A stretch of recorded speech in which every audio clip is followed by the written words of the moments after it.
কারো সাথে স্বার্থপরের মতো আচরণ করবে না। মনে রেখো, আজ হয়তো তোমার সবই আছে, কাল নাও থাকতে পারে। যা পেয়েছ তা যদি অল্প মনে হয়, তাহলে সারাটা পৃথিবী পেলেও তোমার দুঃখের শেষ হবে না। অভিমানে মানুষ বেশিরভাগ ক্ষেত্রেই ভুল সিদ্ধান্ত নেয় এবং কখনো কখনো তার আফসোসের সুযোগটুকুও তখন থাকে না। প্রতি বেলায় ফিরিয়ে দিয়েছ, এই বেলা আর তোমাকে চাইতে যাব না। নিজেকে এখন এমনভাবে লুকিয়ে ফেলব, আর কোনো বেলায় খুঁজে পাবে না।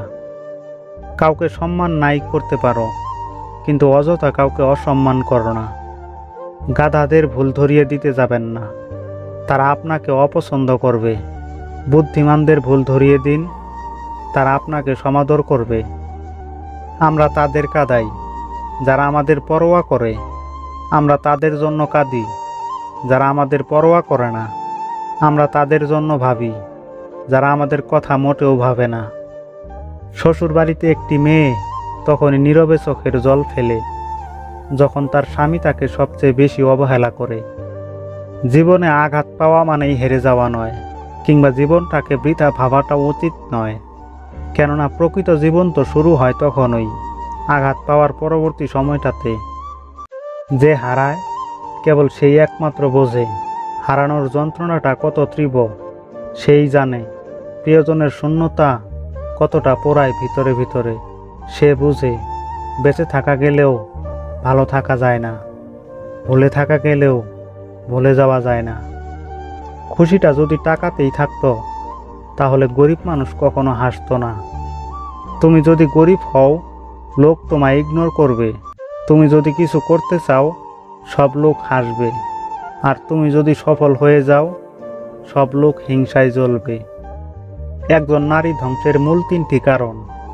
নাম্বার 1, যে নারী স্বামীর সাথে জেদ করে। নাম্বার 2, যে নারী স্বামীর মুখে মুখে তর্ক করে। নাম্বার 3, যে নারী মা বোনের কুপরামর্শে স্বামীর বাড়িতে অশান্তি সৃষ্টি করে। দুঃখ হয়তো এক সময় কাটিয়ে ওঠা যায়, কিন্তু শূন্যতা কখনো কাটিয়ে ওঠা যায় না।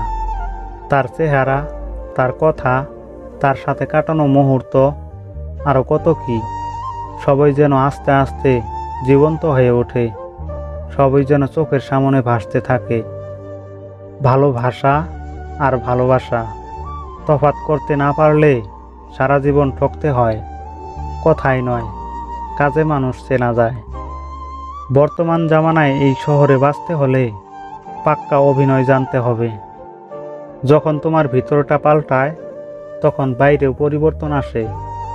কাউকে আলাদা করে অভিশাপ দেওয়া লাগে না।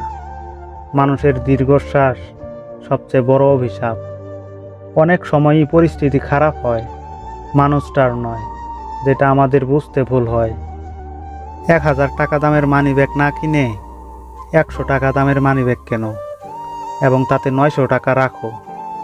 বড়লোক সাজার চক্করে ফকির হয়ে যেও না। মন আর আলমারিকে সময় মতো পরিষ্কার করবেন, নয়তো আলমারিতে জিনিসপত্র আর মনে দুশ্চিন্তা ভরে যাবে। ভাগ্য তোমার হাতে নেই সত্যি, কিন্তু সিদ্ধান্ত তোমার হাতে। ভাগ্য কখনো সিদ্ধান্ত নেয় না, তোমার সিদ্ধান্তই তোমার ভাগ্যকে পরিবর্তন করতে পারে। সময় সিদ্ধান্ত নেয় জীবনে কার দেখা পাবেন। হৃদয় সিদ্ধান্ত নেয় কাকে আপনি চান। আপনার ব্যবহার সিদ্ধান্ত নেয় কে আপনার জীবনে থাকবে। তুমি যদি বিনা স্বার্থে কারো উপকারও করো, তবুও তুমি তার বিশ্বাস অর্জন করতে পারবে না। কারণ স্বার্থপর মানুষের ভিড় থেকে 2-1 নিঃস্বার্থ মানুষকে চেনা সহজ হয় না। হার মেনে নেওয়া আমাদের সবচেয়ে বড় দুর্বলতা। সফল হওয়ার সবচেয়ে উপায় হলো প্রতিবার হার মানার আগে আরেকবার চেষ্টা করা। সতর্ক হও, যে জিনিসগুলো তুমি অবহেলা করছো, কখনো কখনো সে জিনিসগুলোই তোমার সবচেয়ে বেশি দরকার হতে পারে। পাশে থাকবে বলে আজ একলা করে গেলি তুই, স্মৃতিতেই শুধু রয়ে গেলি, সঙ্গী হয়ে থাকলি কই। একজন সৎ ব্যক্তি প্রেমিকার চোখে বোকা, স্ত্রীর চোখে গাধা, সমাজের চোখে বলদ। একজন অসৎ ব্যক্তি প্রেমিকার চোখে বুদ্ধিমান, স্ত্রীর চোখে সিংহ, সমাজের চোখে সম্মানিত ব্যক্তি। এটাই যে এখন আমাদের সমাজের বাস্তবতা। স্ত্রী যদি বদমেজাজি হয় তাহলে এই দুইটি কাজ করুন। নাম্বার 1, তার রাগের সময় চুপ থাকুন। নাম্বার 2, রাগ থেমে গেলে তাকে ছেড়ে যাওয়ার ভয় দেখান। দেখবেন একটা সময়ের পর নিজেকে সংযত করতে শিখে গেছে।